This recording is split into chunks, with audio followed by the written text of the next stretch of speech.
المبارك. هذا الشاب يأتيني قبل 11 سنة قبلها ويخبرني بهذه القصة.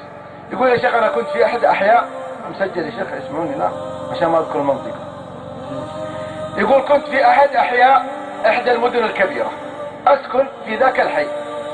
يقول هذا الشاب وكنت صاد ناد بعيد عن الله، مسكرات مخدرات هجولة روحة جية، آخر اهتمامات الدين والصلاة. والله ما التفت إلى العبادة ولا إلى الطاعة، سنوات ما أصلي، سنوات مخدرات مسكرات، ومع هذا كله فقر شديد. سيارتي ديدسن 82 مصقعة من كل جهة وضربة مع الشباب روحة وجية. يقول عندنا في هذا الحي قصر، هذا صاحب القصر من أكبر أثرياء المملكة، عنده مليارات ما شاء الله لا قوة إلا بالله. صاحب القصر عنده فتاة جميلة عمرها 21 سنة. هذه الفتاة هوايتها استعراض في الشوارع، تركب سيارة آخر موديل وتلبس هذه اللثمة، يقول تستعرض في الشوارع. الشباب عن يمينها وعن شمالها يطالعون فيها، ما تعطي أحد وجه نهائيا. يقول صاحبنا هذا، يقول هذه بنت حينا وكل يوم تطلع في سيارة آخر موديل، أجي جنبها بالددس المصرقعة أطالع فيها بواري هرنات، أطالع فيها البنت والله فاقد أنها تعطيني وجه، ما في أمل أصلا تعطيني وجه. يقول بس بنت حينا كل يوم على هذا الحال، كل يوم على هذا الحال، كل ما شفتها جيت جنبها أضايقها شوي وبعدين أمشي. هذه هواية هذه الفتاة وهذا حالي أنا. يقول هذا الشاب كل يوم على هذا الحال على هذا الحال. يقول يوم من الأيام رجعت البيت أنا محشش مصموخ، وأرجع للبيت في ثلث الليل الأخير. يقول دخلت غرفتي إلا بي من الضيق والهم الله عز وجل به عليم. يقول جلست مع نفسي جلسة مصالحة، طيب يا فلان إلى متى؟ يقول قاعد أقولها لنفسي أنا داخل غرفتي، يا فلان إلى متى؟ إلى متى مخدرات مسكرات غفلة بعد عن الله ترك صلوات؟ متى ترجع؟ متى تعيش زي فلان ولد حارتكم؟ متى تعيش زي أخوك الفلاني؟ متى تعيش زي إمام المسجد؟ متى تعيش زي الناس؟ يقول وأنا في هذا المد والجزر مع نفسي، يقول إذ بي أسمع أذان الفجر يؤذن، الله أكبر. يقول كم مرة سمعته، آخر اهتماماتي هذا الأذان، لكن جاء هذا الأذان في وقته، جاء وأنا في صراع مع نفسي. يقول قلت الآن أروح أصلي. يقول دخلت دورة المياه أكرمكم الله وتروشت ولبست ثوبي وأحسن ثيابي كلها مخرم ولبست شماغي ورحت المسجد متخفي، إلا جماعة المسجد طالعون فيه لا إله إلا الله، فلان يدخل المسجد، معقولة أنه يخش المسجد؟ يقول أنا أطالع في نظراتهم العجيبة الغريبة فيه. أخذت الصف الأول على يمينه وجلست، سننت، أخذت القرآن أقرأ، بدأت نفسي ترتاح، بدأت نفسي تسكن، بدأت الطمأنينة تنزل علي. يقول أخذت أقرأ القرآن، يقول أجمل لحظات عمري تمر علي الآن. يقول أقامت الصلاة، أغلقت المصحف، رجعته، قمت أصلي مع ذاك الإمام، وإذا بذاك الإمام يقرأ والذين إذا فعلوا فاحشة أو ظلموا أنفسهم ذكروا الله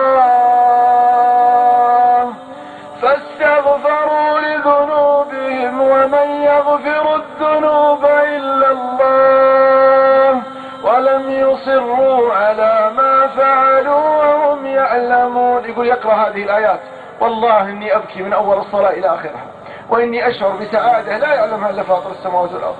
سلموا الإمام، يقول وإذ لا زلت في مصلاي ودموعي لا زالت تنهمر، أبكي لأني وجدت راحتي وطمأنينتي، أفكر في نفسي وعض أصابع الندم ويني من هذه السعادة من زمان. يقول الإمام ذكي لمحني بعد ما خرج جماعة المسجد، جاء جنبي الإمام سلم علي وقال لي يا فلان الله يحييك وصلت، كم هجرت هذا المسجد يا فلان؟ اليوم وصلت، أسألك بالله ما عدت تتركها بعد اليوم. يقول طالعت في الإمام وقلت له إلا أنت اللي أسألك بالله ما تتركني بعد اليوم، والله إني تائب إلى الله. يقول أخذ رقم الإمام وأصبح يتواصل معي. اليوم الثاني رحت أقصر ثيابي، اليوم الثاني وأنا مع الشباب في الاستراحة مطوع، والله مع الشباب في الاستراحة صاحب استقامة وهداية، ما تفوتني الصلاة وأول من يدخل المسجد لذة لا يعلمها إلا الله. يقول بعد أسبوع من استقامتي، اسمعوا المواقف العجيبة الغريبة، يقول بعد أسبوع من استقامتي إلا اتصال يجيني الشباب مطارح، يا فلان حنا في الاستراحة الفلانية ومستضيفين أحد المشايخ، رسم وتعال، طائرة وعشاء وجلسة مثل هذه مجلس إيمان وذكر. يقول لبست ثوبي وشماغي وتطيبت وشغلت ايش؟ الدلسن، خلاص، وشغلت الدلسن علشان فين اروح؟ عشان اروح للاستراحة للشباب مطاوع. يقول انا خارج من حينا، يقول امر من امام هذا القصر اللي فيه من؟ اللي فيه البنت الفتنة، اللي فيه الفتنة. يقول اذا بباب القصر مفتوح، واذا بتلك الفتاة لابسة قصير ونادرة شعارها وفي كامل زينتها. يقول اناظرها وتناظرني، اطالعها وتطالعني، الا تقول لي تعال. مو انزل القزازة واخذ الرقم وشهرين علاقات بعدين احدد لك موعد، لا لا. تقول تعال. اتاها ذاك الشاب في لحظة ضعف وتقول له تعال. يقول ذاك الشاب والله اني نسيت اني مطوع. هذه الفتاة اللي مدوخة نصف الشباب الحين تقول لي تعال. يا الله ماني مصدق، نبضات قلبي بدأت تزيد. مرتبك وين اوقف الدتسه؟ وين احطها وانزل هذه الفتاة؟ يقول انا مرتبك. يقول شوي تجي يدي على المسجل ويشتغل. اي والله يا اخوان، يقول تجي يدي على المسجل ويشتغل. واذ بي اسمع قول الله عز وجل: الف لام ميم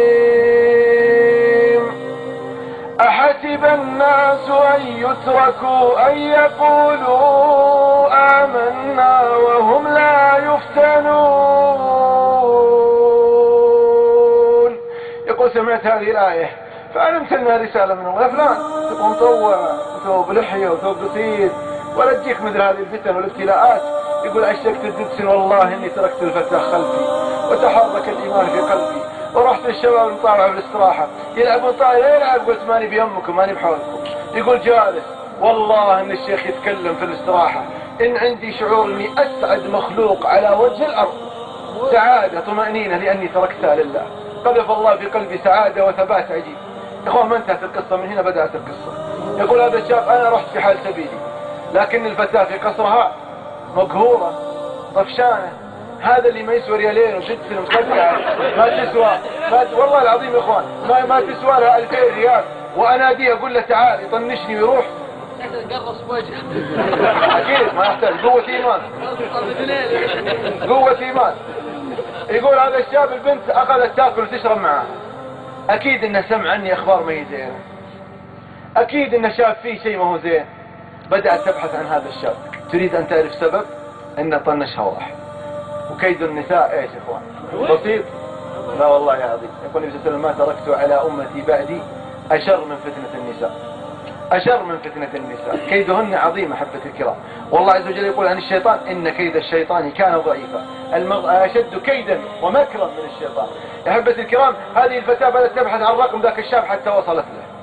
تكلم: الو فلان، انا فلانة. يقفل بوجهها وياخذ الشريحة يكسرها وغير رقم ثاني. يبغى يفر بإيمانه وثباته. ربته هذه الآية. تحاول مرة مرتين 14 ما في فائدة. تدرون ايش سوت هذه الفتاة؟ ذهبت إلى شقيقتها وكونت معها علاقة مع أخت ذاك الشاب حتى قويت العلاقة وأصبحت هذه العلاقة متينة قوية. بعد ما أصبحت هذه العلاقة متينة بدأت تستشفع بتلك الفتاة. تكفين واللي يرحم والدك. عندي سؤال محيرني من أشهر، أبي يكلمني دقيقة واحدة. تكفين أنا حائرة وأتعذب أشد العذاب، واللي يرحم والديك يدق علي ولا أدق عليه. دقيقة واحدة، ثانية واحدة. ذهبت الأخت عند أخوها: يا فلان حرام عليك، البنت قاعدة تحترق من أشهر، كلمها. رفض الشاب، قالت كلمها اتق الله فيها لعل هدايتها تكون على يدك. يقول هذا الشاب: لما قالت أختي هذه الكلمات قلت خلاص خليها تدق، والله أني قوي بالله. تدق علي في الساعة الفلانية. لما كلمت البنت أخته تلك الفتاة انجنت فرح. تنتظر ذاك الوقت، جاء ذاك الوقت، أخذت جوالها، رنت على ذاك الشاب: ألو فلان، والله ما أبغى أكون معك علاقات ولا قدمت عندي ولا أخرت، لكن عندي سؤال محيرني من أشهر وأسألك بالله تجاوب عليه بكل صدق وصراحة. قال لها: ما طلبت شيء، أبشري تفضلي. قالت: أنا لما ناديتك في لحظة ضعف وانكسار عندي، وأنا تعرف إن هوايتي فقط استعراض في الشوارع، والله ما أخذ من أحد رقم ولا عندي علاقات محرمة، لكنك أتيتني في لحظة انكسار وأقول لك تعال مارس معي ما تريد، تركتني ورحت. أكيد سمعت عني أخبار ما هي حلوة، أكيد شفت فيها منظر ما هو زين. إذا بذاك الشاب ينظر لها وقال: تريدين أن تعرفين السبب؟ قالت: يا ليت. قال: والله ما أقول لك إلا الحقيقة، عندما رأيتك والله أني انهزمت بشهوتي ونسيت أني مطوع وصاحب لحية وثوب قصير، نسيت اني بروح الاستراحة ومطاوعة، انهزمت لهذه الشهوة، لكن مع ارتباك يشتغل المسجل، فسمعت قول الله عز وجل: ألف لام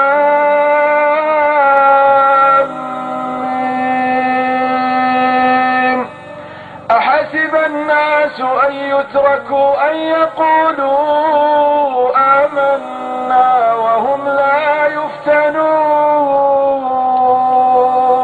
يقول: فزادتني هذه الآية إيماني إلى إيماني وثباتي إلى ثباتي. يقول ذاك الشاب: أنا أرسل هذه الآية على تلك الفتاة، إذ بتلك الفتاة خلف السماعة تبكي بكاء الأطفال، تبكي بكاء مرير، ثم تقول لذاك الشاب: أشهد الله ثم أشهدك أني تائبة إلى الله.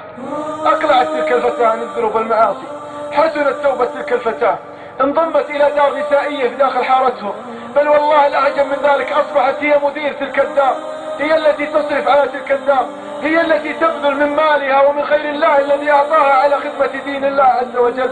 بعد أشهر 8 أشهر باستقامتها تتصل على ذاك الشاب: يا فلان يا فلان، أنا عرفت السعادة والنور على يديك، أنا عرفت السعادة والنور على يديك يا فلان، والله ما أتزوج إلا أنت، أريد أن تتقدم لي زوجا على ما يرضي الله عز وجل.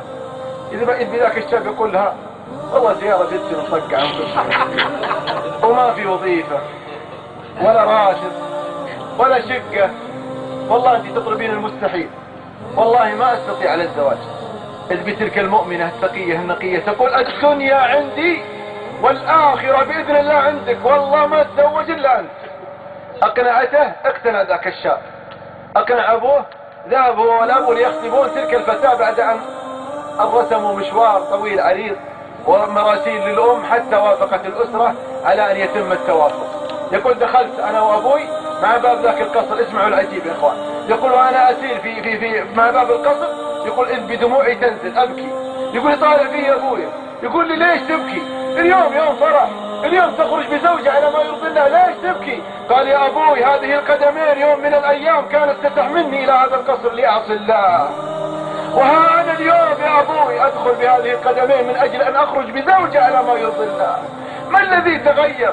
الذي تغير الإيمان والتقوى والتوبة، ومن يتق الله يجعل له مخرجا. تزوج بتلك الفتاة، أصبح عنده سيارة كشخة آخر موديل، أصبح عنده شقة، أصبح ذاك الشاب خادما لدين الله، وتلك الفتاة همها رضا الله. الآن عندهم أبناء وبنات، والله لا زالوا ثابتين على دين الله، أسأل الله يثبتهم وأن يرزقهم الإخلاص في القول وفي العمل. شفت التوبة وش تعطي؟ شفت يا محروم التوبة وش تعطي؟ تعطيك هذه في